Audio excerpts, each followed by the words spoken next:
No one expects the death of Colombian drug lord Pablo Escobar to put much of a dent in the world cocaine trade.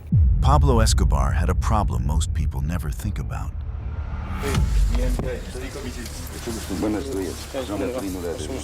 Don Pablo Escobar. Not the government, not the DEA, not rival cartels. His money was rotting.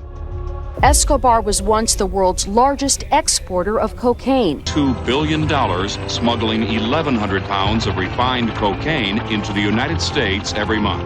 At the Medellín cartel's peak, they were smuggling 15 tons of cocaine into the United States. It's estimated he made $3 billion in the cocaine trade as head of the feared Medellín cartel. Every single day. That's roughly $420 million a week in cash. And storing it? That was its own disaster. Rats chewed through an estimated $1 billion in bundled notes stuffed inside warehouse walls. Staff reported writing off another $2.1 billion a year, just gone. Moisture, decay, nothing dramatic. The money was literally falling apart. Escobar once told his accountant the cash was dying faster than they could count it. He didn't need more cocaine operations. He needed somewhere legitimate to put what he already had. Somewhere with prestige.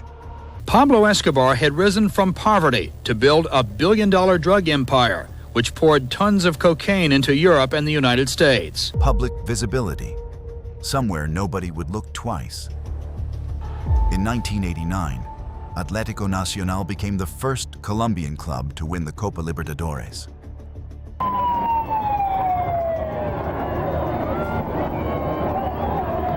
Thousands flooded Medellín streets. Flags, fireworks, tears. It felt like proof that something clean could come from this city. It wasn't. The club's president would later be extradited and convicted of laundering $55 million in cartel funds. 3 people directly connected to that trophy would be dead within 5 years. And the money behind Nacional's rise, it all traced back to one source. This is the story of how Pablo Escobar used Colombia's most beloved football club to hide a billion-dollar empire, and why it worked for as long as it did. Section 1. The problem with too much cash. Most people picture Escobar's wealth as power. The reality was closer to a logistical nightmare. By 1987, the Medellín cartel controlled an estimated 80% of the world's cocaine supply. A single shipment to the US could net $40 million in street value. But cocaine pays in cash. Always cash. Here's a detail that'll stick with you. $1 million in $20 bills weighs about 50 kilograms. The cartel was moving the equivalent weight of a small car in currency every single day. Warehouses filled up, then safe houses, then cattle farms across Antioquia.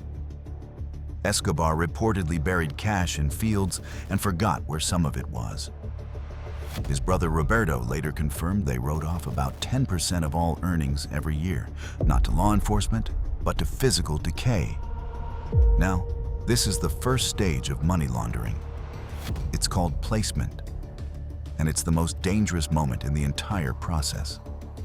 You've got illegal cash in hand, and you need to move it into a system that won't ask questions. Banks had reporting requirements.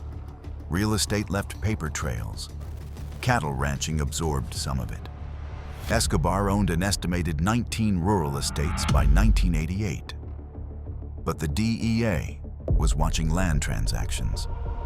The Colombian tax authority was watching livestock registrations. Every legitimate channel was narrowing. He needed a vehicle that generated enormous amounts of cash naturally. One the public already loved. One that nobody would dare look at too closely. Section 2. Why football was the perfect machine. Colombian football in the 1980s ran almost entirely on physical cash. Gate receipts were counted by hand. Transfer fees were negotiated privately. There was no central financial authority auditing club accounts. D Mayor, the Colombian Football Federation, had no mechanism for tracing where investment money actually came from. A club owner could inject any amount and call it a personal investment. No questions asked. And this wasn't some well-kept secret. In 1983, Colombia's Justice Minister, Rodrigo Lara Bonilla, stood before Congress and named names. He presented evidence that narco money had already entered at least 3 Colombian football clubs. He demanded an audit. He demanded regulation. 14 months later, April 30th, 1984, a motorcycle pulled alongside his car on a Bogota highway. 2 shots. Lara Bonilla was dead. The assassination was ordered by Escobar personally. Colombian Congress didn't revisit football financing regulation for another 9 years. That single act of violence bought the cartel nearly a decade of uninterrupted access to the sport. With the only serious institutional challenge eliminated, football became the cleanest dirty machine in Colombia, and Escobar had already chosen his club. Section 3. How the operation actually worked. Money laundering has 3 mechanical stages. Placement, getting the cash into a system. Layering, moving it through enough transactions that its origin becomes untraceable. And integration, pulling it back out as legitimate, taxable income. National served primarily as a layering vehicle. And here's how the mechanism worked.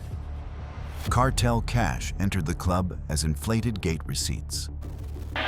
Bien amigos, y ya estamos en el estadio Nemesio Camacho, el Campín de Bogotá. A match drawing 18,000 fans would be recorded as 31,000. The difference, cash pulled directly from cartel warehouses, got logged as ticket revenue. Clean on paper, impossible to disprove without physical attendance records that nobody was keeping. Player transfers added another layer. A midfielder worth $200,000 on the open market would be purchased for $900,000.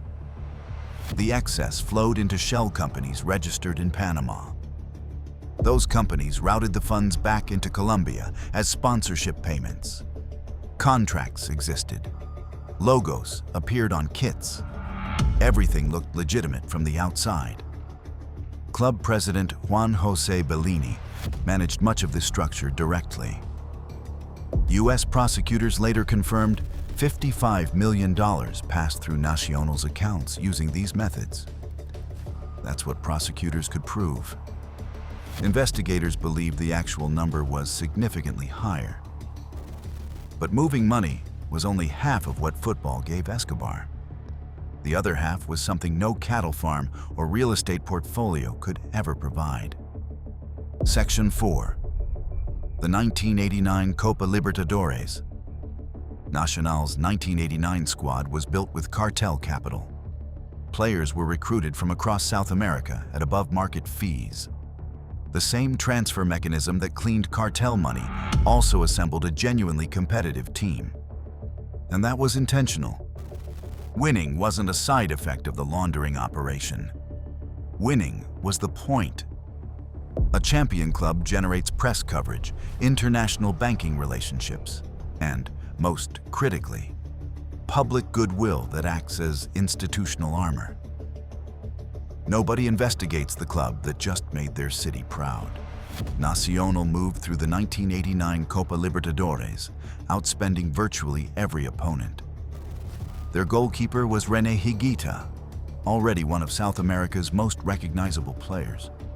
Higuita would later be arrested in 1993 for acting as an intermediary in a Medellín cartel kidnapping negotiation. He served 7 months.